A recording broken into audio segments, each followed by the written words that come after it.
O professor Anthony Sutton é autor de 3 livros muito controversos sobre a Segunda Grande Guerra. Na visão dele, tudo foi, em última análise, culpa dos americanos. Mas será? Esse é o Visão Libertária, sua fonte de informações descentralizadas e distribuídas. Os livros de Anthony Sutton eram extremamente controversos quando foram lançados na década de 1970 e continuam controversos hoje. São 3 livros: Wall Street e Franklin Delano Roosevelt, de 1975, Wall Street and the Bolshevik Revolution, de 1974, e Wall Street and the Rise of Hitler, de 1976. A tese dele é que capitalistas americanos, não necessariamente o governo americano, estavam por trás do surgimento de Franklin Delano Roosevelt, chamado de FDR, que na sua época foi um presidente americano altamente controverso, tido como antissistema naquela época. Quando ele foi eleito em 1932, era visto como uma ameaça ao sistema, aos políticos da época, uma espécie de Trump ou Bolsonaro de então. Da mesma forma, anos antes, em 1917, os bolcheviques haviam tomado o poder na Rússia, criando a União Soviética, novamente algo tido como revolucionário que poderia destruir o establishment político mundial, e também, alguns anos antes do FDR, surgia o fenômeno Hitler na Alemanha. Num primeiro momento, ninguém imaginaria que ele seria o louco racista que hoje sabemos ser. Ele era visto como mais um elemento antissistema surgido naquela época. Esse vídeo aqui foi feito com informações do canal Tech History, no vídeo sobre esse tema, cujo link eu vou deixar na descrição do vídeo. Note, porém, que acrescento algumas informações aqui e a minha visão pessoal dessa teoria. Tech também é um libertário que acredita na escola austríaca de economia, mas o foco do canal dele é muito mais de história. Pois bem, na visão de Anthony Sutton, essas 3 grandes mudanças foram criadas e financiadas pelos capitalistas de Wall Street, não com o objetivo de criarem líderes antissistema, mas ao contrário, querendo criar monopólios estatais para grandes capitalistas amigos do governo. Na visão de Sutton, os chamados capitalistas de monopólio perceberam uma verdade fundamental do livre mercado.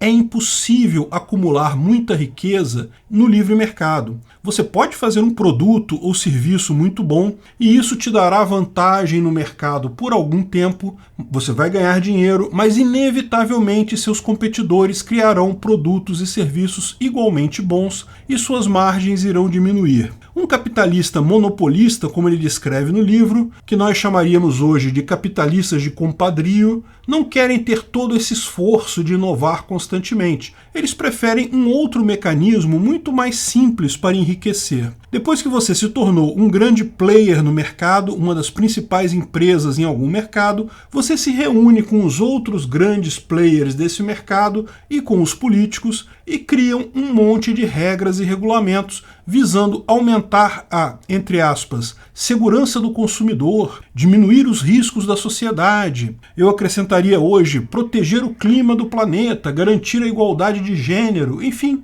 qualquer besteira que o público aceite para criar regras. Essa estratégia foi descrita em 1906 por Frederick C. Howe, um grande capitalista de compadrio americano que escreveu o livro Confissões de um Monopolista. Muita gente acha que capitalismo leva a monopólios, mas isso é um erro, é exatamente o contrário. O livre mercado impede monopólios ou oligopólios porque a todo momento podem entrar novos competidores no mercado. Uma empresa pode se manter líder no mercado enquanto tiver uma qualidade muito maior que os concorrentes, mas no momento que aumentar muito os preços, ou diminuir a qualidade, ou os concorrentes melhorarem a qualidade deles, o mercado será tomado por competidores. A única forma de geração real de monopólios e oligopólios é o governo criando regulamentações. Você pode pensar, mas as regras estatais vão também prejudicar a empresa do monopolista. Você vai precisar se adequar à nova regra, isso vai ter um custo para sua empresa.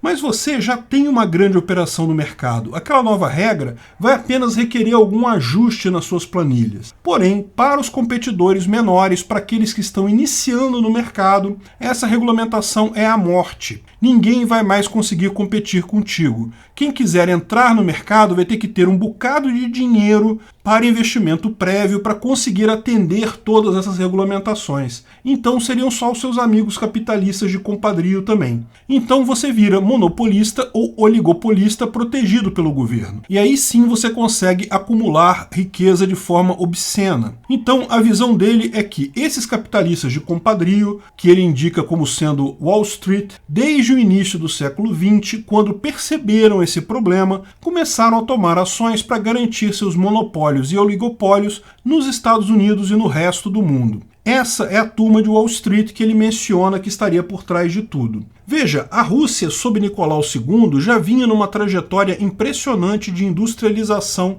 e liberalismo de mercado. O império, que era baseado apenas algumas décadas antes em servidão e feudalismo, estava se integrando com ferrovias e se fortalecendo. Uma grande casta burguesa começava a surgir ali. Isso é uma ameaça para os capitalistas de Wall Street. Então, Wall Street e os capitalistas de compadrio viram isso não como uma vitória do livre mercado. Eles nunca gostaram do livre mercado. Eles querem monopólio estatal.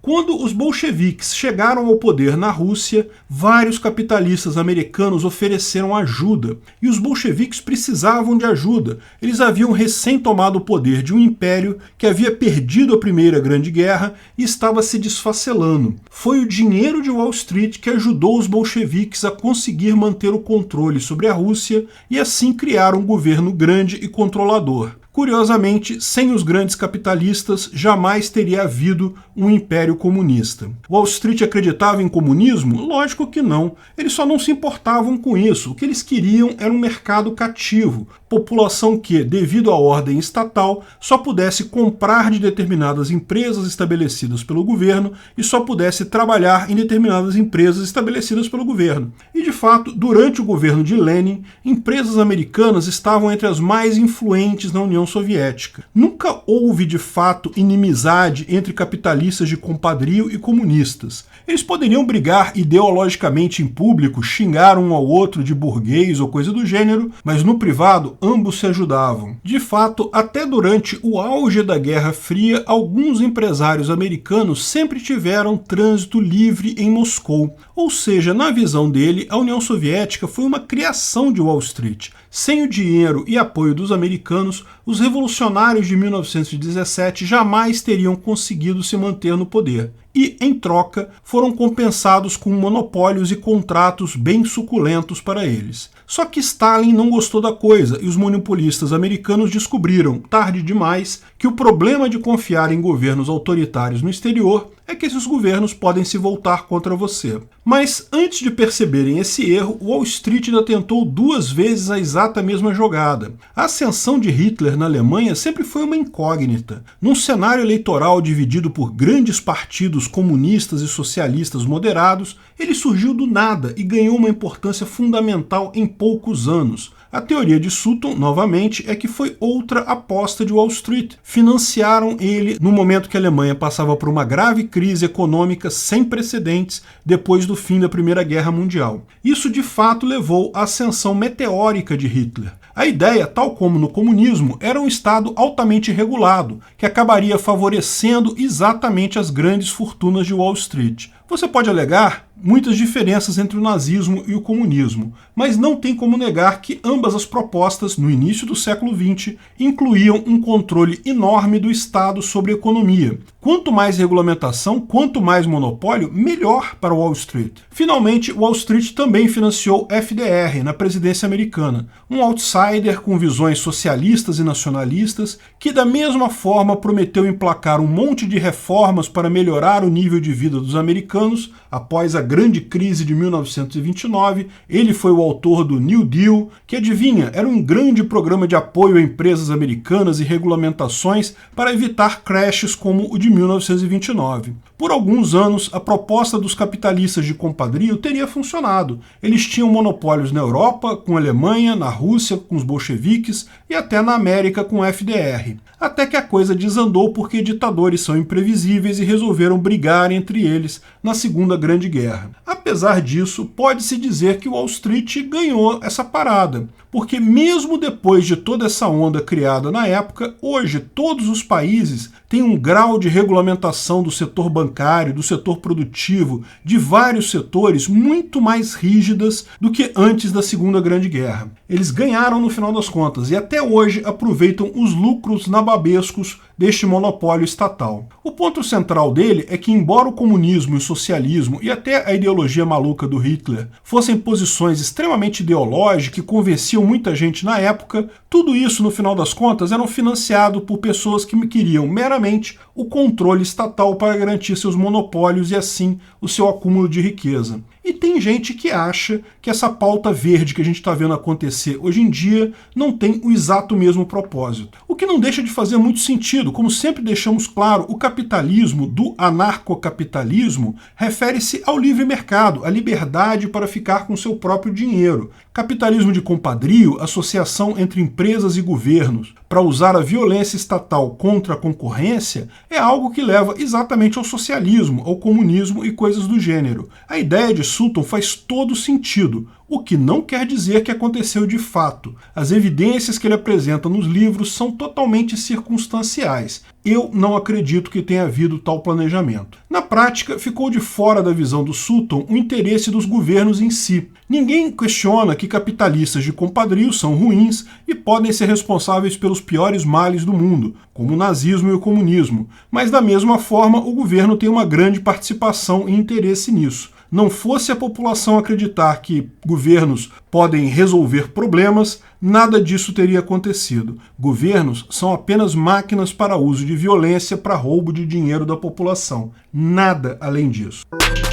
Obrigado pela audiência. Esse vídeo foi um oferecimento de armataweb.com, cloud e serviços de data center. 100% de compromisso com a satisfação e privacidade dos clientes. Aceitamos Bitcoin. Veja o link na descrição do vídeo. Se você gostou desse vídeo, clique no like e compartilhe ele em suas redes sociais. Se inscreva no canal para nos ajudar, clicando no botão vermelho abaixo. Se quiser ser avisado de novos vídeos, clique no sininho ao lado. Se você quiser comprar camisas e outros itens do Visão Libertária, veja nossos itens no site Pimenta no Café, pimentanocafé.com.br/Visão Libertária, tudo junto sem acento, ou clique no link da descrição. Até a próxima!